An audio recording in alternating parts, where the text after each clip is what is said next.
ಮಂಟಪ ಅಂತ ಇಟ್ಕೊಂಡಿದ್ದೀರಿ. ಇನ್ನು ಮುಂದೆಯಾದರೂ ಕೂಡ ಜಾತ್ಯತೀತ ಸಮಾಜ ನಿರ್ಮಾಣ ಆಗಲಿ ಅಂತಕ್ಕಂಥ ಆಶಯವನ್ನು ವ್ಯಕ್ತಪಡಿಸಲಿಕ್ಕೆ ಬಯಸ್ತಾ ಇದ್ದೇನೆ.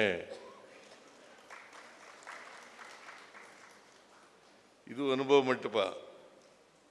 ಪೂಜ್ಯ ರಾಜೇಂದ್ರ ಮಹಾಸ್ವಾಮಿಗಳು ಕೂಡ ಈ ಅಕ್ಷರ ದಾಸೋಹ ಮತ್ತು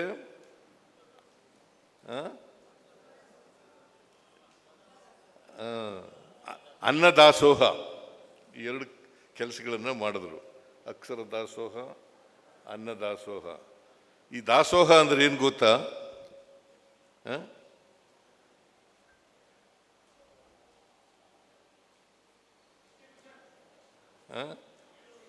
ಏನು?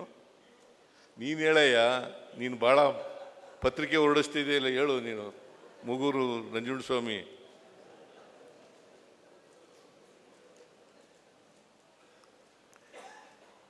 ದಾಸೋಹ ಅಂತಂದರೆ ಪ್ರೊಡಕ್ಷನ್ ಅಂತ, ಇಂಗ್ಲೀಷ್ನಲ್ಲಿ ಪ್ರೊಡಕ್ಷನ್ ಅಂತ, ಅಂಡ್ ಡಿಸ್ಟ್ರಿಬ್ಯೂಷನ್ ಅಂತ.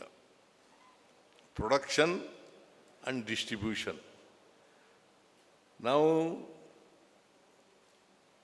ಉತ್ಪನ್ನ ಮಾಡಬೇಕು, ಉತ್ಪನ್ನ ಮಾಡಿ ಎಲ್ಲರೂ ಹಂಚ್ಕೊಳ್ತಕ್ಕಂಥ ಕೆಲಸ ಮಾಡಬೇಕು. ಅದುವೇ ದಾಸೋಹ. ದಾಸೋಹ ಅಂದರೆ ಬೇರೆ ಪದ ಇಲ್ಲ.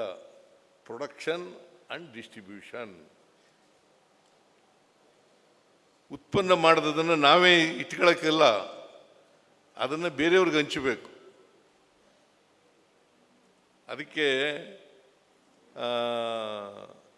ಬಾಬಾ ಸಾಹೇಬ್ ಅಂಬೇಡ್ಕರ್ ಅವರು ಹೇಳಿದ್ರು, ಈ ದೇಶದ ಸ್ವಾತಂತ್ರ್ಯ ಬಂದಿದೆಯಲ್ಲ, ಇದು ಸಾರ್ಥಕ ಆಗಬೇಕಾದ್ರೆ ಎಲ್ಲರಿಗೂ ಆರ್ಥಿಕ ಸಾಮಾಜಿಕ ಸ್ವಾವಲಂಬನೆ ಬಂದಾಗ ಮಾತ್ರ ದೇಶಕ್ಕೆ ಸ್ವಾತಂತ್ರ್ಯ ಬಂದದಕ್ಕೆ ಸಾರ್ಥಕ ಆಗ್ತದೆ. ಇಲ್ಲಿವರೆ ಸಾರ್ಥಕ ಆಗಲ್ಲ. ಇದನ್ನು ನಾನು ಹೇಳಿದ್ದಲ್ಲ, ಮಹಾಮೇಧಾವಿ ಬಾಬಾ ಸಾಹೇಬ್ ಅಂಬೇಡ್ಕರ್ ಅವರು ಹೇಳಿದಂಥ ಮಾತುಗಳು. ಅದಕ್ಕೆ ಜಾತಿ ವ್ಯವಸ್ಥೆಯ ಕಾರಣಕ್ಕೋಸ್ಕರನೇ ನಮ್ಮ ಸಮಾಜದಲ್ಲಿ ಅಸಮಾನತೆ ನಿರ್ಮಾಣ ಆಗಿರೋದು. ಕೆಲವರಿಗೆ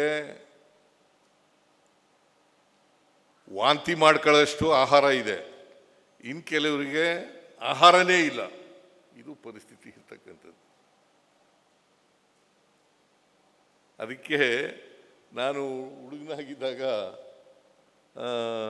ನಮ್ಮೂರಿನಲ್ಲಿ ಪಾಪ ಯಾರು ಭತ್ತ ಬೆಳೆಯಲ್ಲ,